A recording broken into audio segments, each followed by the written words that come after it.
Okay, imagine this for a second. You've got this absolutely pounding headache, the kind where everything's blurry. Yeah, awful. Right. And someone gives you a pill, says it's like super strong stuff. You take it and boom, almost right away the pain starts easing off. Relief. Incredible, right?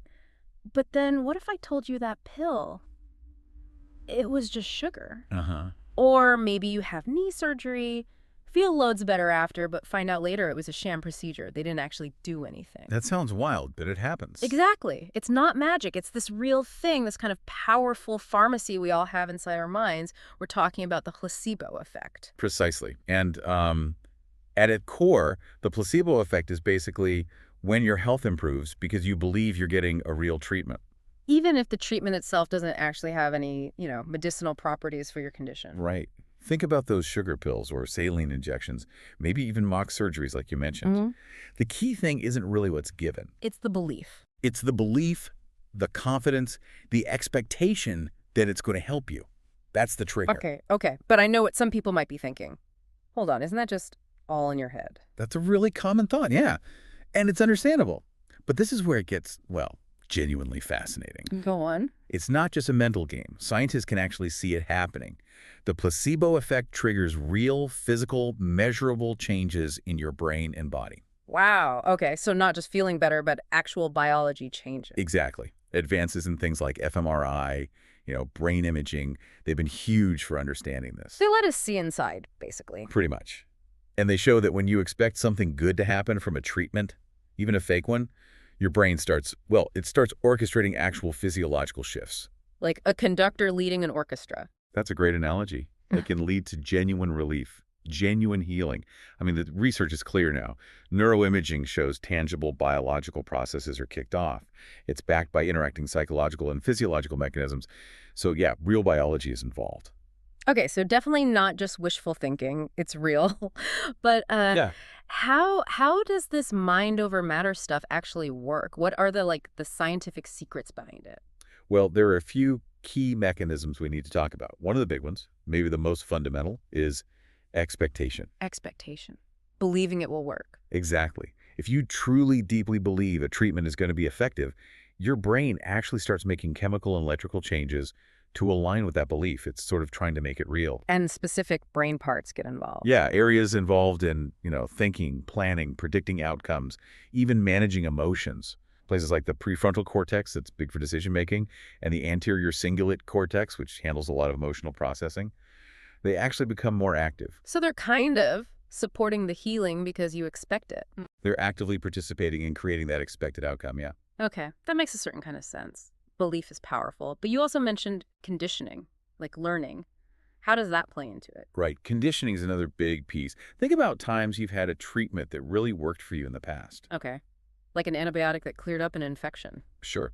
Your body can actually learn to associate certain cues, maybe the color of the pill, the look of the doctor's office, even just the routine of taking medicine with feeling better. Ah, okay. So those things become triggers. Exactly. So the next time you encounter those same cues, even if the pill this time is just sugar, your brain might fire up a similar healing response purely based on that learned association. Huh. Like Pavlov's dogs.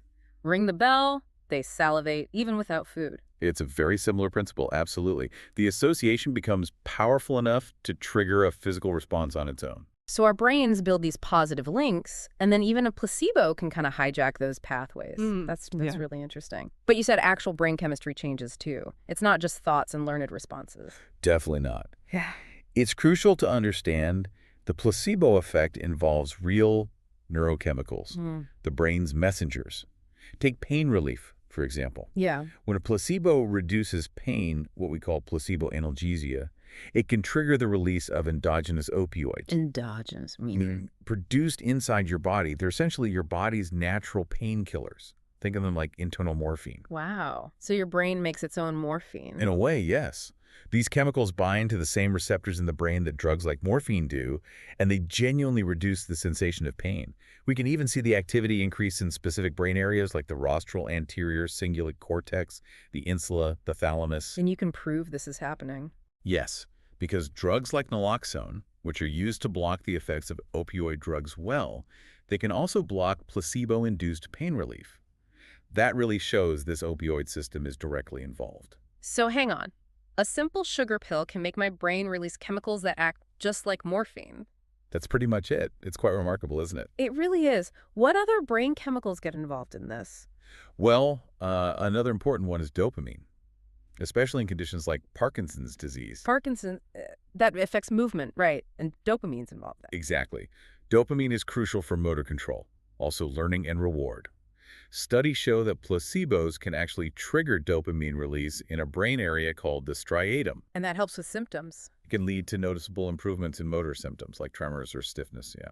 Okay, so opioids for pain, dopamine for movement. What else is in this internal pharmacy? There are also endocannabinoids. Think of them as the body's own version of the compounds found in cannabis. Ah, like CBD or THC, but natural. Sort of, yeah. Placebo interventions can activate this endocannabinoid system too, and that seems to contribute to reducing pain and also improving mood. Interesting.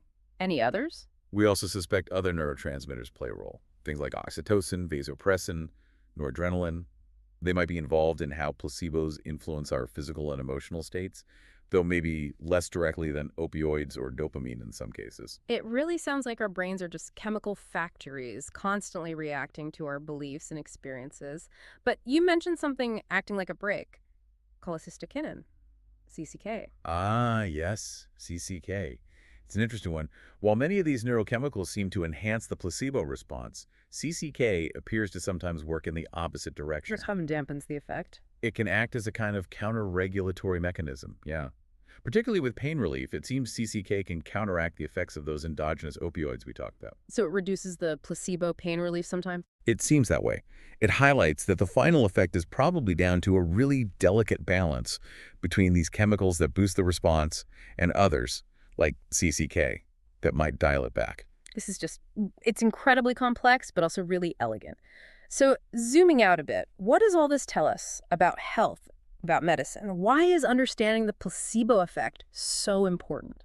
I think fundamentally it just slams home the profound connection between our minds and our bodies, right? It's undeniable. Yeah, you can't really separate them. Not at all. And it really underscores how vital that whole therapeutic context is.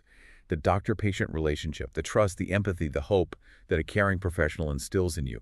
These aren't just nice extras. They're active ingredients in healing. They can be powerful catalysts, absolutely. It also creates, interesting challenges for research. How so?